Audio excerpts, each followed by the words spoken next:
영이신 하나님과 예수님.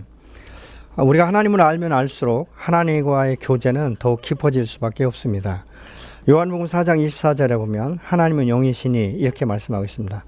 영이신 하나님의 속성을 어떻게 알 수 있을까? 그것은 거듭나지 않은 불신자들은 그 영이 죽어 있기 때문에 하나님과 교제할 수 없습니다. 왜냐하면 육은 육에서 난 것이요 영은 영으로 난 것이라고 말씀하시는 것처럼 하나님의 이 마음을 알 수 있는 것은 거듭난 성령이 우리 안에 있을 때만 하나님과 교제가 가능한 것입니다. 문제 1번, 사람이 하나님의 일을 알 수 없는 이유와 어떻게 알 수 있는지 말해 보십시오. 고린도전서 2장 14절로 16절에 육에 속한 사람은 하나님의 성령의 일들을 받지 아니하나니 이는 그것들이 그에게는 어리석게 보이며 또 그는 그것들을 알 수도 없나니 그러한 일은 영적으로 분별되기 때문이라. 신령한 자는 모든 것을 판단하나 자기는 아무에게도 판단을 받지 아니하느니라. 누가 주의 마음을 알아서 주를 가르치겠느냐. 그러나 우리가 그리스도의 마음을 가졌느니라. 또 요한복음 3장 5절로 6절에 보면 예수님께서 예수님을 이 밤에 찾아온 니고데모에게 말씀하십니다. 내가 진실로 진실로 내게 이르노니 사람이 물과 성령으로 거듭나지 아니하면 하나님의 나라에 들어갈 수 없느니라. 육으로 난 것은 육이요 영으로 난 것은 영이니라. 이렇게 말씀합니다. 사람이 하나님의 일을 알 수 없는 이유가 뭐냐면 그 안에 새로운 성품이 없고 성령이 그 안에서 없기 때문에 그렇습니다. 영으로 난 것은 영이다 라고 말씀한 것처럼 우리가 거듭나는 순간에 우리가 죄인에서 이제는 정말 생명의 사람으로 바뀌기 때문에, 그리고 예수님께서 요한복음 14장에 보혜사 성령을 주신다고 말씀하셨던 것을 사도행전 2장에 보면 그 성령이 임하시고 이 성령이 임하셨을 때 그 성령의 능력이 예수의 이름과 권세로 나타난 것을 볼 수 있습니다. 오늘날 우리가 하나님의 말씀을 깨닫는 것도 하나님의 성령의 도심이며 우리가 하나님 앞에 기도할 때도 우리가 우리 안에 있는 이 성령을 통해서 하나님의 영과 함께 연합되고 교제할 수 있는 이 특권을 누리는 것이 그 큰 은혜요 복인 줄로 믿습니다. 하나님의 일은 그렇기 때문에 영적으로만 인식될 수가 있는 것이죠. 어떻게 이것을 알 수 있는가? 예수 믿고 구원받은 사람에게는 성령의 임재가 있어서 영적인 것을 우리가 알게 되는 것이죠. 예수 그리스도를 믿고 구원받아서 새 사람이 되었으면 새롭게 창조된 이 영적 성품과 육신의 성품이 구별되어지는 것입니다. 과거에는 우리가 죄인 줄도 몰랐고 그것은 다른 사람과 똑같이 하기 때문에 우리가 합당한 줄로 알았습니다. 성령이 내 안에 들어오시고 말씀이 깨달아지기 시작하고 진리의 다림줄이 내 마음 중심에 내리면서부터 죄와 의가 무엇인지를 우리가 비로소 깨닫기 시작하고 이것들에 대해서 분별할 수 있는 하나님의 영이 분별하게 하시고 또 이것을 통해서 하나님 앞에 기도할 때 하나님께서 우리가 죄악에서 승리할 수 있도록 이 죄를 다스릴 수 있는 권세와 특권을 주시는 것을 삶의 현장 가운데 경험하게 되는 것입니다. 두 번째로 하나님과 교제할 때 우리의 삶에 영향을 주는 도덕적 성품이 무엇이며 당신의 반응은 무엇입니까? 고린도 후서 7장 1절에 보면 그런즉 사랑하는 자들아 이 약속을 가진 우리는 하나님을 두려워하는 가운데서 거룩함을 온전히 이루어 육과 영의 온갖 더러운 것에서 자신을 깨끗하게 하자 이렇게 말씀합니다. 데살로니가전서 4장 3절에서는 하나님의 뜻은 이것이니 너희의 거룩함이라 음란을 버리고 이렇게 말씀하고 있습니다. 거룩함은 하나님의 도덕적 속성으로서 하나님과 우리의 교제 가운데 굉장한 영향력을 주는 것입니다. 만일 우리가 하나님과 교제하고 있다면 우리는 분명히 거룩해질 것이며 우리의 기도 자체가 거룩하고 내 의가 아니라 나의 영광이 아니라 하나님의 영광과 하나님의 의를 구하는 것이 되어질 것입니다. 거룩은 죄와 사귈 수 없다는 것을 우리가 알게 되고 우리가 죄를 지을 때 우리의 양심의 가책을 받게 되는 것이고 내 마음 가운데 두려움이 생기는 것이고 염려가 생기는 것을 느껴지게 되는 것이죠. 하나님의 거룩하심은 하나님을 죄인과 분리시키고 있지만 하나님의 자비하심은 용서와 회복된 관계로 인도하시는 것입니다. 당신의 반응은 무엇입니까? 첫 번째, 거룩. 이 성결은 하나님의 언약에 그 기초를 두고 있기 때문에 불신자들과는 무관한 것을 압니다. 두 번째로는 성결한 삶은 하나님에 대한 이 경외심이 표현되어져야 됩니다. 그래서 하나님 앞에 나갈 때 우리가 하나님을 경외하는 마음으로 나가는 것이죠. 여러분, 경외심이 결여된 성결이라는 것은 사실 무의미한 것이고 윤리적인 차원의 의에 불과한 것이죠. 그렇기 때문에 이 인간의 의는 항상 한계가 있고 상대적으로 우리가 이 상대성에 의해서 내가 저 사람보다 의롭다, 그래서 나는 의롭다, 이런 것을 내고 있지만 하나님 앞에 이 거룩은 우리가 요구하는 것이 아니라 하나님이 거룩하신 것처럼 우리가 성령을 통해서 이 죄의 악에 대해서는 분별하고 회개하고 정결케 되어질 때 비로소 우리 안에 하나님의 거룩한 영성이 회복되어지는 줄로 믿습니다. 세 번째, 성결은 영육 간에 함께 이루어져야 되는 것이죠. 그렇기 때문에 이 성결이라는 것은 전인격적인 변화를 가져오는 것이죠. 우리가 이 속사람이 강건해지고 속사람이 변화를 가져오게 되면 밖으로 이것이 드러나게 되어 있는 것이죠.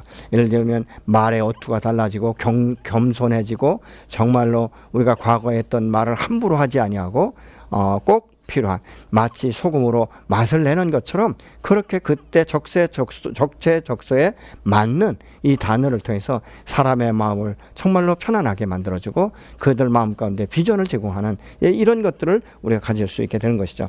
네 번째로, 거룩함은 하나님의 대표적 속성 중에 하나이기 때문에 성도의 성결한 삶을 의미하기도 하는 것이죠. 또한 하나님이 주신 이 지상 명령이기도 합니다. 레위기 19장 2절에 보니까 너는 이스라엘 자손의 온 회중에게 말하여 이르라. 너희는 거룩하라. 이는 나 여호와 너희 하나님이 거룩합니다 라고 말씀하고 있어요. 여러분, 하나님은 거룩하시다라고 말씀하면서 너희도 거룩하라 이렇게 말씀하고 있지 않습니까? 우리가 거룩할 수 있는 것은 내 노력이 아니에요. 내 의가 아니에요. 내 인내가 아니라 성령을 통해서 우리의 죄가 사해지고 우리 안에 하나님의 영이 임하면서 이미 물과 피로 깨끗해졌기 때문에 계속적으로 우리가 하나님의 거룩한 이 영성을, 그 인격을 닮아가기 위해서 오늘 또 우리가 십자가에 우리의 죄악을 못 받고 주님 앞에 나가 기도할 때 나도 모르는 사이에 점점 성화되고 변화되어 가는 것을 우리의 삶 가운데 경험하게 될 줄로 믿습니다. 문제 3번에 기도할 때 하나님의 사랑과 우리에게 어떤 영향을 줍니까? 하나님이 사랑이시라 이 사실을 아는 것은 하나님의 우리의 필요한 관심을 가지시면서 우리를 위해서 자신을 바치시는 분이라는 것을 상기시켜 주기도 하는 것이죠. 하늘에 계신 우리 아버지는 사랑의 하나님이신 것입니다. 하나님의 자비는 하나님의 사랑으로만 나타낼 수 있게 되는 것이죠. 하나님은 영이시며 거룩하시며 사랑이심을 나타내는 것입니다. 그렇기 때문에 전지전능하신 하나님께서 오늘 또 우리 함께 하시고 그 영과 거룩으로 하나님의 사랑으로 우리를 나타내시는데 이것을 삼각형과 역삼각형으로 우리가 나타낼 수도 있게 되는 것입니다. 문제 4번. 예수님의 7가지 다른 이름의 의미가 무엇이며 당신에게는 어떤 의미로 다가옵니까? 예수님은 자신을 여러 가지로 표현하셨어요. 나는 생명의 떡이다 이렇게 요한복음 6장 25절 58절에는 말씀하였고요. 나는 세상의 빛이다 이렇게 요한복음 8장 12절은 말씀하고 있습니다. 요한복음 10장에 보면 나는 양의 문이다 이렇게 말씀하고 있고 또 요한복음 10장 11절 18절에 나는 선한 목자다 이렇게 예수님께서 말씀하십니다. 다섯 번째로 요한복음 11장 17절 44절에 보면 나는 부활이요 생명이다 이렇게 말씀하고 있지 않습니까? 또 여섯 번째 요한복음 14장 5절로 14절에 보면 나는 길이요 진리요 생명이다 예수님께서 그렇게 말씀합니다.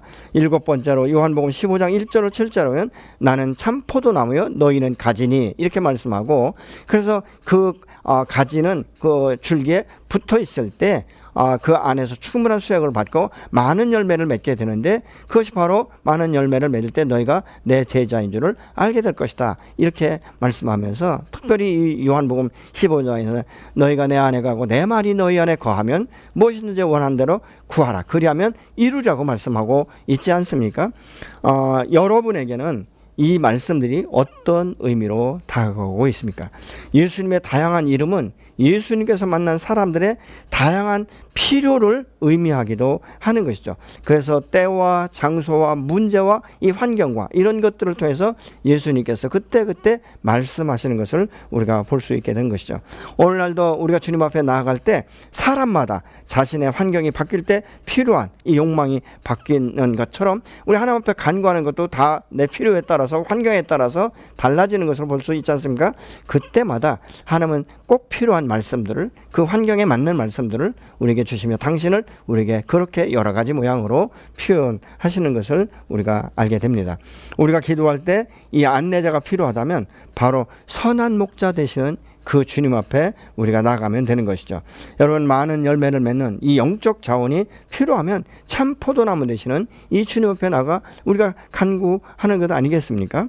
이 문제 5번째, 예수님은 그를 따르는 사람들에게도 새로운 관계를 가질 수 있게 하셨습니다. 그 관계와 책임에 대해서 나누어 보십시오. 예수님은 때로는 친구라고도 말씀하고 있어요. 여러분, 이 말씀은 구약에서도 이 창세기 18장에 보면 여호와 하나님께서 아브라함에게 나의 친구다 이렇게 말씀하면서 내가 친구에게 숨길 게 뭐가 있냐 해서 소돔 고모라 성 멸망에 대해서 말씀하시는 것을 우리가 볼 수 있지 않습니까? 만일 당신이 예수님의 제자라면 예수님이 나를 사랑하고 나를 위해서 생명을 바치시고 나를 선택하셨고 나의 직분을 주시고 내게 계명을 주셨다는 것을 우리가 깨닫게 될 것입니다. 그렇다면 우리가 친구로서 어떤 관계를 가지고 있어야 되는가?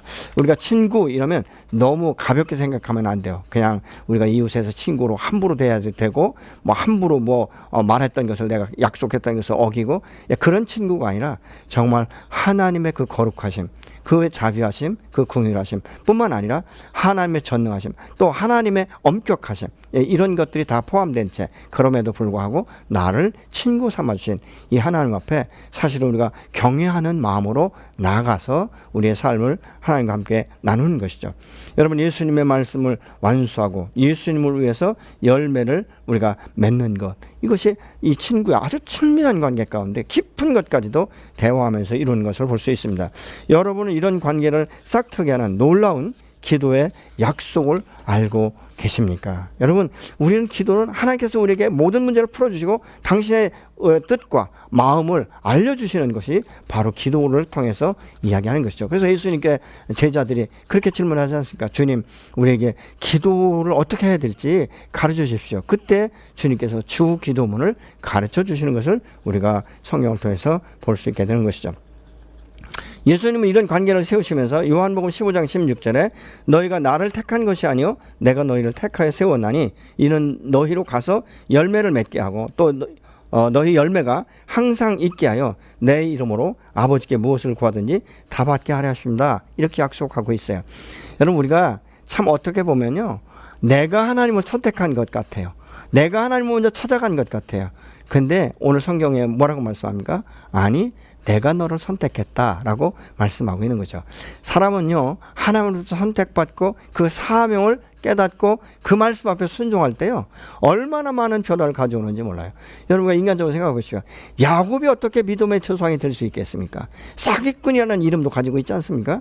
그럼에도 불구하고 하나님 앞에 선택받고 하나님의 손에 붙들리니까 그가 결국은 주님 앞에 나와서 철저하게 자기의 환도가 부러질 때까지 씨름하면서 자기의 것들을 내려놓으면서 그때 하나님께서 그의 이름을 바꾸시지 않습니까? 넌 더 이상 야곱이라고 하지 마라. 이제는 이스라엘이라고 부르게 될 것이다. 그래서 그 야곱, 사기꾼과 같은 야곱을 믿음의 조상으로 세우시지 않았습니까? 오늘 하나님께서 저와 여러분을 선택한 이유가 분명히 있어요. 사람마다 다 환경이 다르고 성품이 다르고 성장 과정이 다르고 다 다릅니다. 그렇지만 그럼에도 불구하고 우리를 선택하셔서 우리의 특성에 맞게 우리에게 주신 재능과 은사를 따라서 하나님의 영광을 드러낼 수 있도록, 그리고 내가 선택받았다는 이 자체 하나만 우리가 깨닫고 기억해도요, 말할 수 없는 은혜를 우리가 오늘 또 누리게 살고 더 그 사명을 또 기쁨으로 사랑함으로 감당하게 되는 줄로 믿습니다. 여러분, 만일 예수님이 제자들을 친구로 부르셨다면 그의 제자인 여러분도 예수님을 친구라고 부르면서 기도할 수 있게 되는 것입니다. 또 예수님께서는 이렇게도 말씀하시죠. 형제다 이렇게 말씀하고 있습니다. 히브리서 2장 1절에 보니까 거룩하게 하시는 이와 거룩하게 함을 입은 자들이 다 한 근원에서 난지라. 그러므로 형제라 부르시기를 부끄러워 아니하셨다. 여러분, 거룩하신 하나님, 성자 하나님께서 이 땅에 육신을 입고 오셔서 우리의 죄를 대신하기 위해 십자가에 죽으시면서도 우리를 형제라고 말씀하시는데 하나도 그것을 부끄럽게 생각하지 않았다는 것이죠.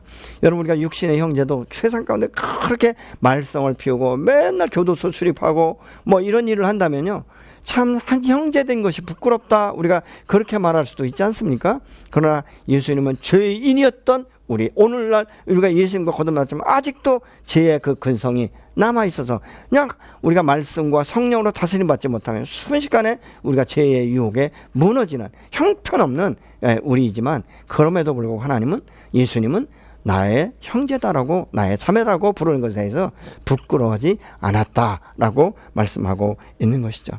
여러분, 주님은 우리를 형제라고 부르시기를 부끄러워하지 않았다면 그럼 우리는 어떻습니까? 교회 안에서도 한 형제와 한 자매인데, 사실 한 형제와 한 자매와 한 몸인데도 불구하고 부끄러워하는 사람은 없는지, 또 혹시 여러분 가족 공동체 안에서도 제 아이만 없었으면, 저 사람만 없었으면 우리 가정이 더 화목할 수 있었을 때, 우리 가정이 더 행복할 수 있었을 때, 이런 것 때문에 여러분 서로가 분별하고 분리시키고 있지는 않습니까? 이런 부분이, 이런 마음이 우리 안에 있다면 사실 이 부분은 회개해야 될 것입니다. 그럼에도 불구하고 그는 여전히 나의 형제요, 나의 자매라는 이 사실을 우리가 부인할 수 없지 않습니까? 여러분, 어떻게 형제 자매를 내가 입으로 부인한다고, 내가 그 사람을 보지 않기로 결단한다고 그 뿌리가 없어질 수 있겠습니까? 그러나 하나님께서는 이 땅 가운데 당신의 독생자 예수를 보내시고, 그 예수님이 우리를 성자 하나님임에도 불구하고 너는 나의 형제요, 나의 자매라고 말씀하시는 이 놀라운 특권, 이것은 은혜예요. 여러분, 내가 그런 사람이 되었기 때문이 아니라 하나님의 전적인 은혜죠. 우리의 죄성이 보이지만 그럼에도 불구하고 너는 나의 형제요, 그럼에도 불구하고 너는 변화될 수 있는, 얼마든지 변화될 수 있는, 또 변화된다라는 이 보증을 하나님께서 해주시는 것 아니겠습니까? 여러분, 이것은 뭘로 됐을까요? 내 잘못을 알 수 있는 것은 말씀이에요. 그래서 우리가 말씀을 묵상하는 것이고요. 또 한 가지는 기도를 통해서, 친밀한 교제를 통해서 하나님의 마음이, 하나님이 어떤 분이신지, 그 거룩한 하나님의 성품을 전인격적으로 닮아가기 위해서 오늘 또 저와 여러분이 부단히 하나님 앞에 나가 무릎을 꿇는 것 아니겠습니까? 여러분, 오늘날 많은 사람들이 기도의 재단이 무너졌어요. 기도하지 않고 살아요. 그냥 세상 사람과 똑같이 삽니다. 그냥 저녁에 퇴근하면 TV 보고 드라마 보고 스포츠 보고 뭐 이런 식으로 우리가 그냥 살아가지 않습니까? 하루에 5분, 하루에 10분, 하루에 1시간씩 내 가정을 위해서, 내 삶을 위해서, 하나님의 영광을 위해서, 하나님 내게 주신 사명을 감당하기 위해서 오늘 또 기도할 때 그것은 아름다운 꽃이 될 것이에요. 여러분, 눈물의 기도는 정말 우리의 마음을 정화시키고 우리의 상처를 또 싸매시며 오늘 또 우리를 존귀하게 여기시고, 너는 나의 거룩한 백성이며 너는 나의 사랑하는 아들이요 딸이라고 말씀하시는 이 하나님 앞에 다시 한번 용기를 내서 무너진 기도의 제단을 쌓고, 정말 사무엘이 말했던 것처럼 내가 기도 쉬는 죄를 범치 않겠다라고 말한 것처럼, 특별히 코로나로 인해서 많은 위기의식 가운데 있지 않습니까? 매번 나오는 것마다 이제는 뭐 3단계로 격상시킨다, 이런 말도 있지 않습니까? 사실 이런 말을 우리가 너무 쉽게 얘기할 것이 아니에요. 그렇다면 우리가 어떻게 할 것인가? 하나님, 내가 이 나라, 이 땅과 민족을 위해서 내가 하나님 앞에 단을 쌓겠습니다. 기도의 단을 쌓겠습니다. 우리 교회 공동체를 위해서, 우리 가족 공동체를 위해서 오늘부터 내가 기도의 단을 다시 한번 수축하고 주님 앞에 무릎 꿇기로 결정합니다. 여러분, 이런 결정이 저 여러분 안에 있어졌으면 좋겠습니다. 기도는요, 정말 이 모든 세계를 움직일 수 있는 놀라운 힘이 있어요. 그래서 나의 힘이 아니라 내 안에 있는 성령을 통해서 하나님의 권능, 예수의 이름의 권세가 나면서부터 안전병이를 치료하고 죽은 나사를 살리셨던 것처럼, 귀신을 내쫓는 것처럼, 오늘날 우리 성도들의 이 삶 가운데 예수의 이름의 권세의 능력이 기도를 통해서 나타나고 증거되며 흘러가기를 예수 이름으로 축복합니다.